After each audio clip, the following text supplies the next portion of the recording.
पढ़ेंगे incorporation of company. ये section 7 में स्पेसिफाइड है, गिवन इन सेक्शन 7। एक लीगल प्रोसेस है जिसमें जो बिजनेस एंटिटीज़ होती है वो रजिस्टर की जाती है अंडर कंपनी एक्ट 2013 इंडिया में।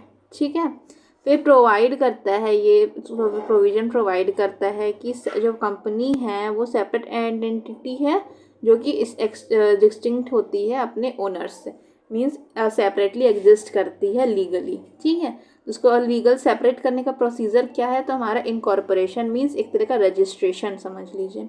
फिर स्टेप्स क्या क्या है इनकॉर्पोरेशन के, तो पहला है reservation of name by filing E application.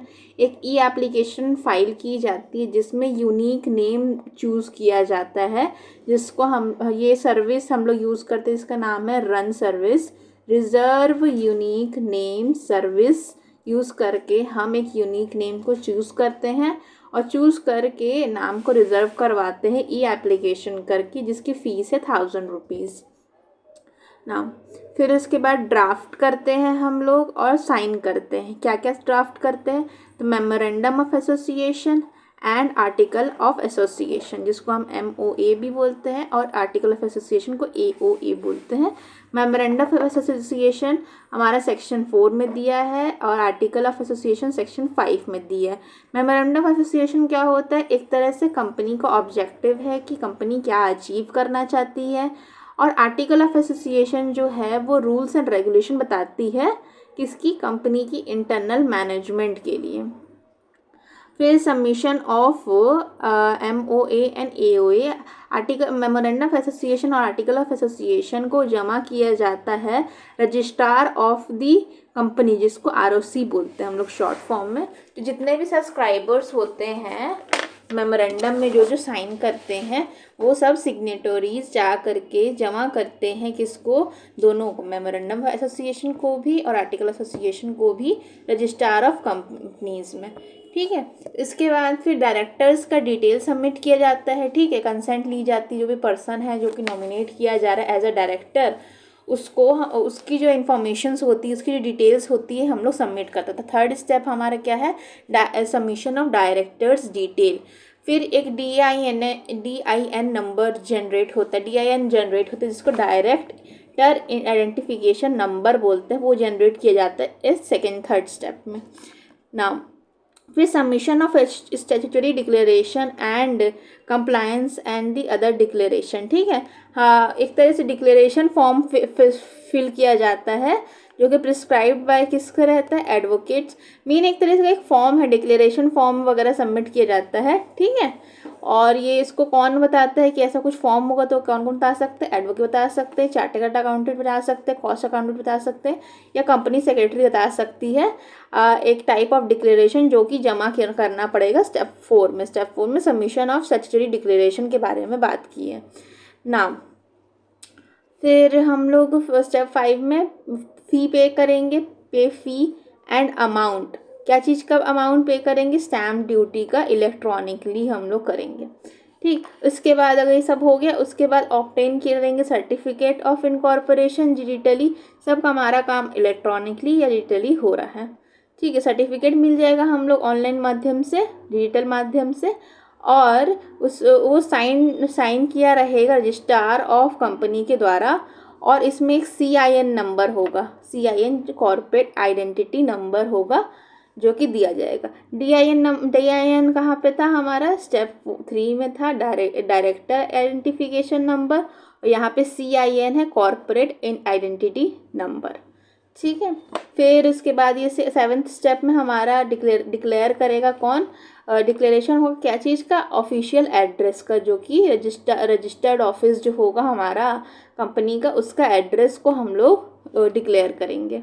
ठीक है, अब एक नोट कर सकते हैं हम लोग कि अगर कोई भी व्यक्ति अगर ड्यूरिंग इनकॉर्पोरेशन प्रोसेस, इनकॉर्पोरेशन जब हो रही है उस प्रोसेस में कोई भी अगर फॉल्स एविडेंस देता है, फॉल्स या इनकरेक्ट इंफॉर्मेशन देता है, तो उसकी लाइबिलिटी बनेगी क्या चीज़ की, एक्शन फॉर फ्रॉड की एक्शन की लाइबिलिटी बनेगी अंडर सेक्शन 447।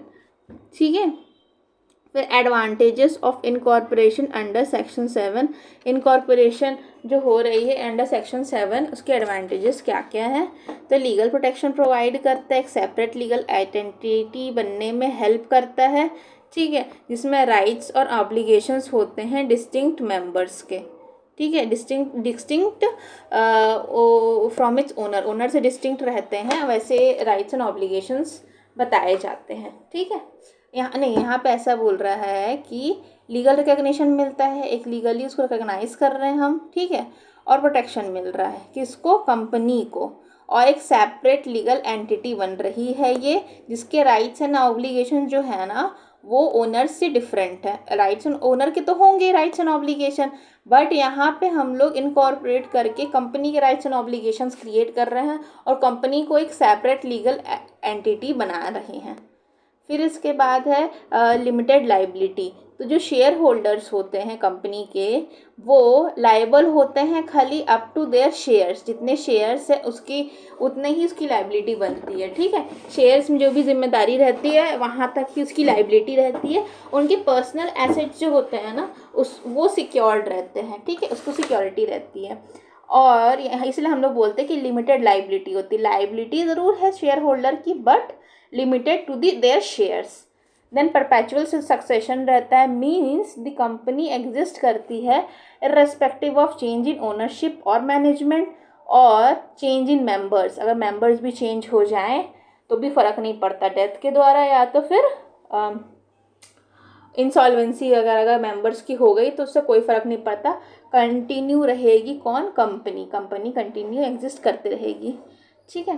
फिर हमारा है credibility and trust. Credibility and trust incorporation जो है ना इन्हेंस करता है क्या चीज़ को, कस्टमर और इन्वेस्टर्स के और मतलब ये इनकॉर्पोरेशन इन्हेंस करता है क्रेडिबिलिटी के, ठीक है, कस्टमर में, इन्वेस्टर में, फाइनेंशियल इंस्टीट्यूशन में, तीनों में हमारा क्रेडिबिलिटी बढ़ाता है इनकॉर्पोरेशन। फिर access to the capital, incorporated जो भी कंपनीज होती है वो कैपिटल रेज कर सकती है बाय इशूइंग शेयर्स, डिवेंचर या बॉन्ड, ये सब इशू करके कंपनी अपने वो बढ़ा सकती है, क्या बोलते हैं उसको, कैपिटल्स को बढ़ा सकती है। फिर एडवांटेजेस में और हमारा है कि ब्रांड रिकॉग्निशन मिलता है, एक रजिस्टर्ड कंपनी जो है उसकी गुडविल होती है एंड ब्रांड वैल्यू होती है मार्केट में। फिर easy transferable, easily ownership transfer हो जाती है, शेयर्स को ट्रांसफ़र करके ओनरशिप को डायरेक्टली ट्रांसफ़र किया जा सकता है। फिर tax advantages, certain benefits and incentives दिए जाते हैं टैक्स बेनिफिट में, ठीक है, वो अवेलेबल रहता है खाली बस इनकॉर्पोरेटेड एंटिटी के ही ऊपर। फिर उसके बाद global business opportunity, global business opportunity मिलती है, मीन्स एंगेज होता है इंटरनेशनल बिजनेसेस में और अट्रैक्ट करता है फॉरेन इन्वेस्टमेंट को, ठीक है। अब डिसएडवांटेजेस देख लेते हैं। डिसएडवांटेज यही है कि कॉर्पोरेट वेल की मतलब तलवार टंगी रहती है, मींस लिफ्ट हो सकता है कॉर्पोरेट वेल। कॉर्पोरेट वेल क्या होता है, एक तरह का, भी हम लोग पूरा कॉन्सेप्ट पढ़ेंगे कॉर्पोरेट वेल का, एक तरह का मतलब बोल सकते हैं एक दीवार रहती है, ठीक है, जिसके पीछे में हमारे जितने भी लोग हैं जैसे डायरेक्टर हो गया, मेंबर हो गया, शेयर होल्डर होता है, वो रहते हैं, ठीक है।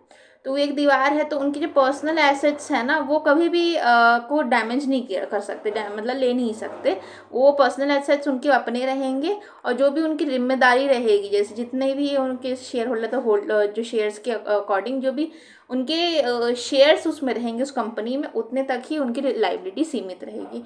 यही चीज़ बोलता है कि उसको हटा करके उनके पर्सनल चीज़ों पे हम लोग हाथ नहीं लगा सकते, यही है कॉन्सेप्ट ऑफ कॉर्पोरेट वेल का, ठीक है। तो यहीं पे बोल रहे हैं कि जनरल सर्कमस्टेंसेस में जो कंपनी होती है वो सेपरेट लीगल एंटिटी होती है जिसकी खुद की प्रॉपर्टी होती है बाय इटसेल्फ और डिस्टिंक्ट होती है किसके, प्रॉपर्टी ऑफ ओनर, प्रमोटर और डायरेक्टर, ठीक है।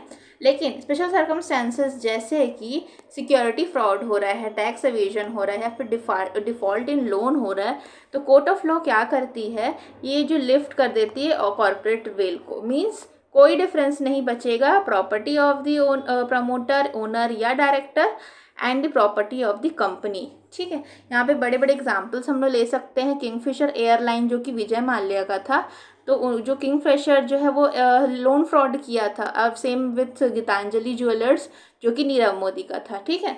तो फिर उसके बाद कोर्ट ने कॉर्पोरेट वेल को लिफ्ट किया। जो विजय माल्या के पर्सनल एसेट्स थे और जो नीरव मोदी के पर्सनल एसेट्स थे उसमें से रिकवरी की गई, जो भी लोन लिया गया था उनकी कंपनीज के द्वारा।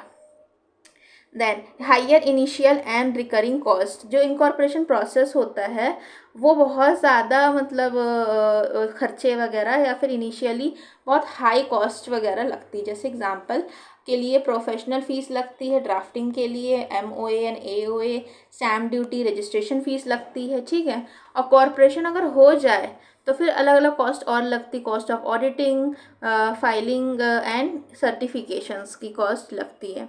तो अलग अलग कॉस्ट लगते ही रहती है, ठीक है।